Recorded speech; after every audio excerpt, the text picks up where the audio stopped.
بسم الله الرحمن الرحيم. النهارده هنعرف وظيفة المسمار ده اهو. ايه وظيفة المسمار ده اهو؟ سؤال: هل هو موجود في كل الدواسات؟ ايوه موجود في كل دواسات اللي بتاعت مكنة الخياطة، اللي هو دواسة الايه، دواسة الموتور، دواسة القدم. ادي مسمار وادي مسمار. يبقى اول حاجة النهارده هنعرف يا جماعة بكل بساطة ايه وظيفة المسمار ده. شيخ براء جرب مننا كده، وظيفة المسمار ده ايه؟ اكيد ليه وظيفة، بما انه موجود في كل الدواسات، ابيض واحمر واسمر الى اخره.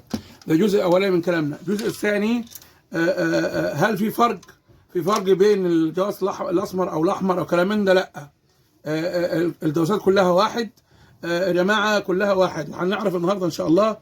دي مكنه زجزاج بيضه، زجزاج بيضه اللي بيسموها السبعويه. هنشغلها ان شاء الله على الاثنين. ده الجزء الثاني. الجزء الثالث يا براء ركز معايا دلوقتي. صاحب الدواس ده بعتها ليا وهو بيلوج كده.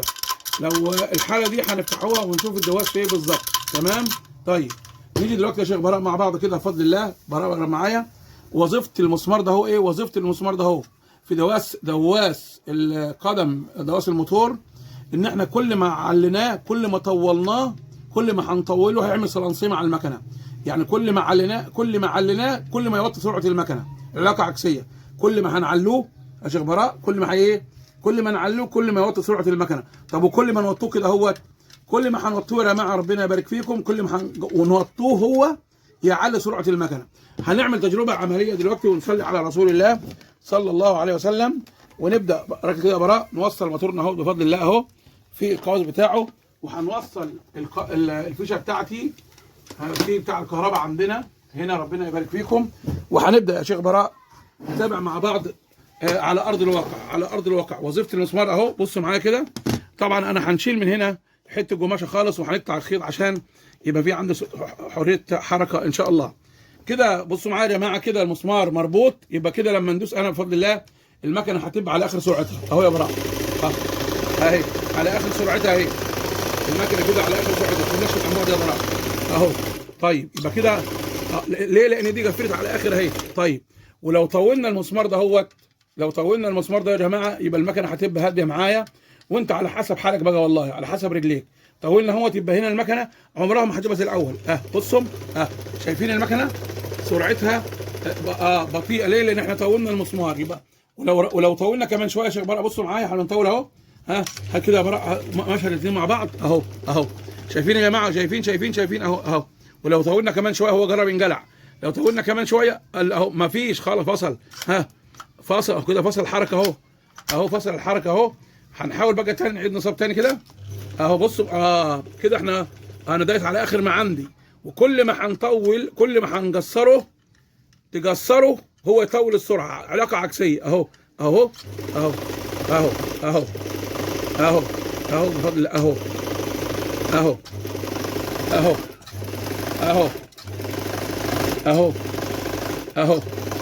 سؤال كمان قبل ما نختم الحلقه يا جماعه. يبقى احنا عرفنا النهارده وظيفه ايه المسمار ده يا شيخ براء، عرفناها. ثانيا عندنا ممكن ده يكهرب. خليك حريص ان كل مساميره تبقى ممسوحه كويس. طيب في فرق بين الدواس ده والدواس ده؟ ما فيش اي فرق بينهم، الاثنين يشتغلوا على اي مكنه. لكن دلوقتي في مشكله ممكن تحصل، وهي ان ممكن يجي لك دواس ده اهو وده جاي لي. بصوا يا جماعه، سامعين اهو؟ سامعين. اوعى في الحاله دهيت يا جماعه، اوعى في الحاله دي توصل بالكهرباء. هتعمل ايه؟ حاليا يا شيخ براء هو مفصول عنده من الكهرباء اهو. الفيشه معايا. هنعمل ايه؟ هنفكه. ركزوا معايا، امبارح قلنا هنفكه من دول غلط، دول مشبكين. مش هنفك من هنا، هنفك منين؟ هينفك من الجهه دهيت اللي هي عند النقطه المستديره المخرومه. هنعمل ايه؟ ونصلي على سيدنا رسول الله. هنبدا نحط المفك هنا كده اهو ونضغط. بسم الله ما شاء الله اهو. فكناه اهو. اوعى في الحاله يجي لك الدواس يكون في حاله عمال تخبط وتوصل، لان ممكن يوصل كهرباء بجسم الدواس ويكهربك، ونبقوا يعني همنا في طلب العلم. بصوا معايا كده يا جماعه. بصوا يا براء لما فكناه. بص يا حبيبي. واحد يقول لي انت محضر؟ لا والله مش محضر. بص كده يا براء. جرب يا شيخ براء. ايه اهو يا جماعه؟ شايفين المسمار نهون. احنا قلنا هنا نو تاتش. هنا مسمار ناقص يا جماعه اهو. مسمار ناقص اهوت اللي هو مثبت لي الايه؟ اللي مثبت لي قطعه الصيني الخزفيه اللي هي عامله منع للايه؟ منع الكهرباء. طبعا عندنا لو جربنا هنا كده يا براء، احنا كنا مصلحينه مره وعاملين مشكله. قلنا هنا هو كان شكله كان بيفصل، فربطنا حته السلك اهوت عشان ايه؟ عشان يشتغل معانا. هنعمل ايه دلوقتي يا شيخ براء؟ ربنا يبارك فيك. هننزل كده اهوت معانا بالراحه كده يا جماعه اهو. جبنا احنا كده ايه، احنا كده بفضل الله، بفضل الله اهو طلعنا المسمار اهو يا جماعه. المسمار اهو هنعمل، هيتربط فين يا استاذ منعم؟ هيتربط فين يا شيخ براء؟ المسمار ده يا حبيبي هنفكه الصاموله بتاعته كده يا جماعه، خطوه بخطوه يا براء، ستيب باي ستيب معايا كده. جرب الكاميرا لحبايبنا ربنا يبارك فيهم. هنفك المسمار بتاعنا يا جماعه وهنربطه ازاي؟ ده السؤال. هنربطه ازاي؟ هتربطه ازاي؟ بصوا معايا يا جماعه، قدامك حل من اتنين. عشان نربط المسمار يا جماعه هنخش في مشكله ثانيه. قدامي حل من اتنين. بصوا لي هنا كده، شايفين دي يا جماعه اهي؟ شايف يا براء؟ هنيجي عندي ادي الناحيه ودي الناحيه، الناحيه اللي فيها طويله دي ما تخشش منها.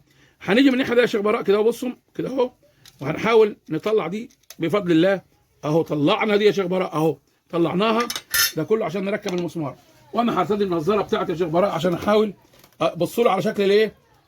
هو ده يا جماعه، هو ده يا جماعه ربنا يبارك فيكم شكل الدواس اهوت. واحنا المسمار اهو مكانه المجلوع لازم تركبه.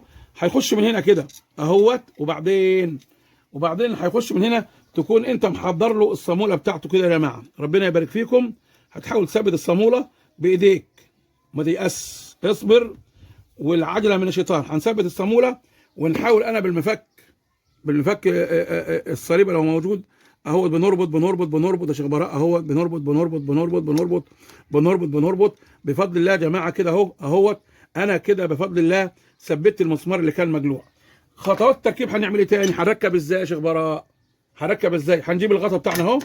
طبعا دي السوسته يا جماعه اهي، السوسته اهي، السوسته اللي بندوس عليها. بص اهي نظريه العمل اهيت. وخلي بالنا كده، نخلي بالنا اهي هنا في كهرباء، هنا في كهرباء. اوعى تلمس حاجه من دول، خليك حذر. انا فاصل الكهرباء عن الايه؟ عن المكنه. هنعمل ايه دلوقتي؟ هنبدا نركب. ربنا يبارك فيكم. هنركب الايه؟ هنركب اللي هو غطا الدواز اللي انت بتدوس عليه من الجهه اليمين.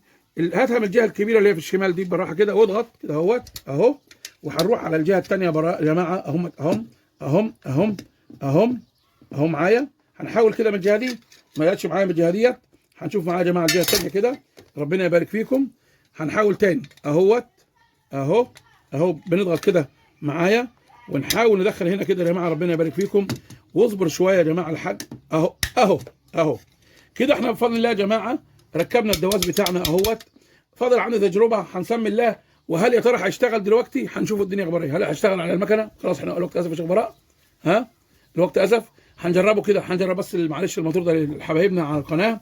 وربنا يعلمنا وياكم العلم النافع. هنوصله مكان ده هو عادي. احنا قلنا اي دواس يشتغل على اي مكنه اهوت. ان ما كانش فيه عيب هنا في التوصيل هيشتغل ان شاء الله اهو عادي. اي دواس يشتغل مكان اي دواس. بس طبعا هل هو سليم؟ ما نعرفش والله يا جماعه. احنا هنعمل تجربه عمليه دلوقتي، نشوف ربنا يمن علينا ويبارك فيكم يا رب. اللهم امين. انا بفك السلوك بتاعته بعد ما فكينا الدواس بتاعنا. شكله يعني الدنيا مكعكله خالص اهو، ملخبطه. ربنا يبارك فيكم يا شيخ براء. ما تنسوناش بالله عليكم، لا تنسونا من دعوه صالحه، وان انت تشترك في القناه بتاعتنا وتنشر العلم النافع. ربنا يعلمنا واياكم العلم النافع يا رب. اللهم امين اللهم امين. معايا شيخ براء كده، معايا شيخ براء. هنفصل دي كده، نشدها وهنوصل دي مكان دي اهوت كده اهوت. ماشي يا شيخ براء. اخر حاجه عندنا دلوقتي هنحاول كده بالراحه يا شيخ براء نلمس اهم اهو يا جماعه. هم هنا في حاجه بسيطه بس. انا كده هنقفل شويه اهوت، لكن هو الاشاره عندنا شغال بفضل الله. خلي بالك في كهرباء كده بفضل الله اهو يا شيخ براء اهو يا جماعه. الدواس الاسمر عادي خلاص اهو على الكهرباء اهوت.